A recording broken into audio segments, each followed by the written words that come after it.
एक-एक चिट्ठे खोलूँ ना इनकी, तो मेरे पास इतने प्रूफ़ हैं इनके, जो-जो चीज़ें मेरे साथ करते थे। क्योंकि एक रहता है ना यार, मैं अकेली हूँ, मेरे पे कोई विश्वास नहीं करेगा, सारे प्रूफ़ रखती थी। क्योंकि मैंने सोचा था या तो सब कुछ बता दूँगी या अपने आप को ख़त्म कर दूँगी। फिर इन बच्चियों की सोचने लग गई कि मैं ख़त्म हो जाऊँगी, इनको कौन देखेगा? इनका तो अच्छा ही हो जाएगा। उस हिसाब से वो करती ही चीज़ें थी कि जो मर-मरा जाए, ख़त्म हो जाए या भग जाए यहाँ से, कि हम सब कुछ शांत बढ़िया रहने लग जाएँ। मैं दोबारा शादी कभी जीवन में नहीं करूँगी, जीवन में। अकेली ज़िंदगी जीऊँगी, इज़्ज़त से, शान से, बढ़िया अच्छा पैसा कमाऊँगी, अपनी बच्चों के लिए पढ़ाऊँगी और जो मेरा रेंट है वो सब कुछ भरूँगी, बढ़िया। इतना मैं कर लूँगी, इतना मेरे को है कि हाँ, मैं अपने बच्चों की पढ़ाई, अपना जो खाना-पीना है और रहना, ये इतना मैं कर सकती हूँ। बाकी रहेगा धीरे-धीरे, धीरे-धीरे कुछ बच्चियों के लिए मैं कर लूँगी, पढ़ाई के लिए, वही करना है मेरे को, और कुछ करना भी नहीं है। पढ़ाई हो जाए उनकी, वो बहुत है बस। शादी-वादी से कुछ नहीं होता।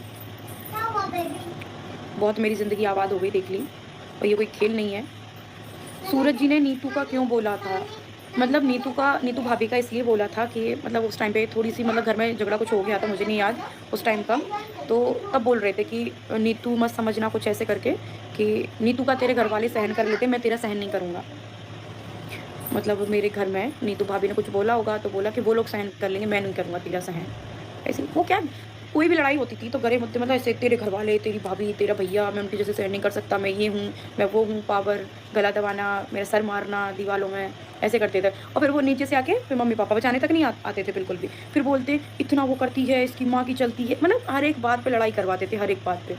वहाँ जाने की बात कर, तो मैं अगर बोलूँ ना कि मेरे मम्मी-पापा के यहाँ जाऊँगी, वहाँ पे किसी की शादी है, मेरे बुआ के लड़के की शादी, किसी की भी बोल दूँ, तो उसमें किसी के यहाँ नहीं जाएगी, हमारे यहाँ ये रिवाज नहीं होता, कोई नहीं जाता, मेरी मम्मी 1 साल में जाती है।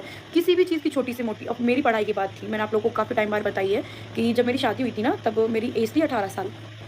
मेरे मम्मी-पापा की गलती भी मानती हूँ कि मेरे मम्मी-पापा ने 18 साल में मेरी शादी करी, कि बढ़िया घर मिल रहा है, अच्छी शादी कर देते हैं, ठीक है? तो ये चीज़ उनकी बहुत गलत थी और मैं उनको कोसती भी हूँ कि आपने किया तो बढ़िया था, पर वो हुआ नहीं, मेरी लाइफ़ खराब हो गई पूरी।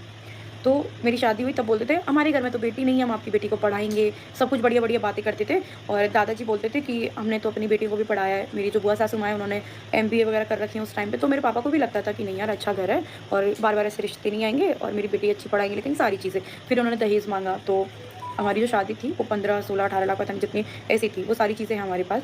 तो शादी थी, दहेज माँगा था, कैश भी था, सारी चीज़ें थी। तो शादी तय हो गई। ऐसा नहीं है भई बड़ा घर देखा है, तो उन्होंने अपने हिसाब से अपना मुँह भी खोला था कि इतना हमारा मतलब जो भी उनका वो था, वो मुँह खोला था कि इतने से कम शादी हम नहीं करेंगे। तो मेरे बाप ने भाई वो भी तो दिया था ना, वो भी किया था। आज तुम मेरे को बोल रहे हो कि जो शादी का गहना तेरा क्या हक है? तू क्या मायके से लेके आई थी? दहेज लेके क्यों बैठे हो आप? मैं लगा दूँ दहेज का केस, क्या कर लोगे आप?